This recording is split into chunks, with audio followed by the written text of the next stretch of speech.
Hi, welcome back to Wine Mastery. We are going to taste a Malbec from Argentina. They do a lovely Argentina. Oh, they do. They do. Now.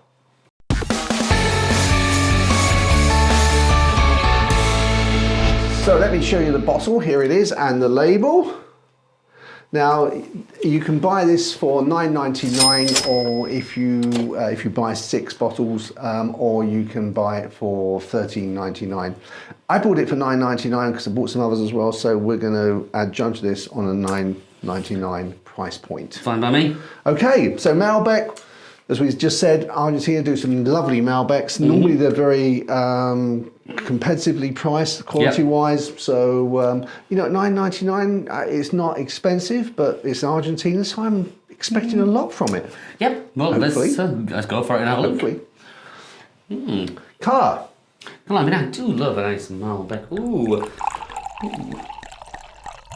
That's got just a tad of brown going to it. Yeah, almost. Yeah, I get that. Give that another year or so, and that would, I would imagine, have that in there. But it's looking bright, looking exactly what you want. So this is just talking a year, not it probably makes a lot of difference, 2022.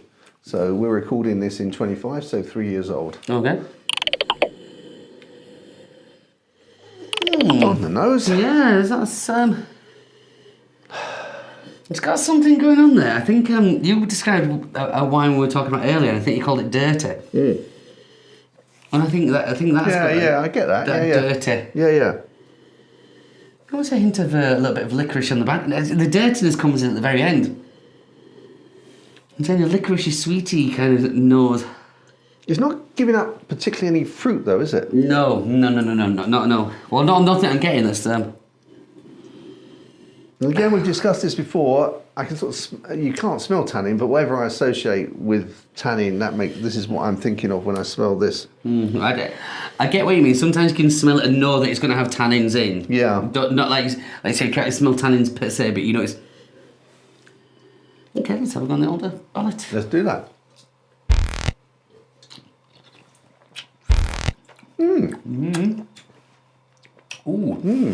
That's lighter than I thought it would be. Especially on the nose. I got a real hit of a very light. I'm not going to say strawberry because it's not strawberry, but there's a very light red fruit that came in, but then was immediately covered over.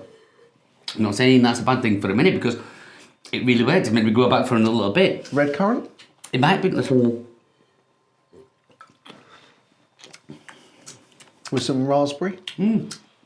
I think it might be more red currant than raspberry because I don't think it's quite raspberry-ish enough yet, but there's definitely a strawberry, but then something else covers, then it all just goes, and then you're left with the aftertaste and those little tannins that are in there, which again is something we needed to look for and not be told about, because it is there.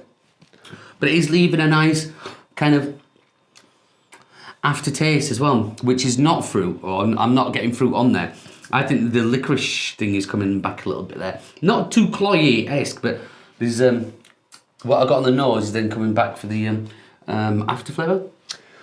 I don't know if this is just coincidence or it actually is for some reason happens like that. But when I was sort of wishing around my mouth, just enjoying the taste, as soon as I swallowed, and as soon as I swallowed, the tannins came in. But before I actually swallowed, there was nothing there to get so in. The only thing I can assume there is that the volume of the wine was giving me the fruit, and then once the volume went down, there was only a little bit of the wine left in my mouth. That's when the just introduce it to you. Yeah. It's a nice wine. I can't say there's anything that is really making me go ooh on that bit or ooh on that bit. But all in all, it's a well balanced, good all rounder. Well, it's $9.99, so it's not. It's not cheap, but it's not expensive. Yeah, but I think for $9.99, it produces a result. But we've tasted wines that are less than that, which we've really jumped on and said, "Oh, that was absolutely delicious and beautiful." But saying that, at $9.99 today's climate, $9.99, a tenner a bottle, let's say, is not too wild. No, and I think that probably the wines that we're thinking we've tasted this evening, Tempranillo and Cabernet Sauvignon. If you don't like that particular style, but you like Malbec, then obviously this would have more impact for you. Yeah, and you would spend that extra couple of quid to get the one that you like, which is it's a. Which again, there's not anything wrong with it. It's got a good nose. It's got a good bit of flavour on the palate. No, I like it. I don't dislike it. Do you know in previous videos we've said there are some wines where if you're socialising, you're drinking, and you say you're not really focusing on the wine. So there's a sort of bottle of wine for that event, which is equally as important. And there's a bottle or bottles that you actually would choose if you're just on your own with a book and you just want to actually really get into the wine. This somehow for me straddles those two. Yeah, I get There's that. enough there for you actually, if you're enjoying you can enjoy it, but at the same time it could just be a social. For both sides of that story, yeah. It's Then would you describe that as versatile? Is that That sounds like a nice marketing word. Supple, versatile. Yeah, I get that. Okay, so let's get some pairings on this. Okay. Can I? I've just this came into me while I was tasting it. There's a pasta with actually sausage meat. So like you fry the sausage, so it's like sausage on the inside is crispy fried and sort of burnt on the outside, and then with some tomato sauce, a little bit of some garlic, and then you have that with some tomato sauce pasta and mix the pasta with that.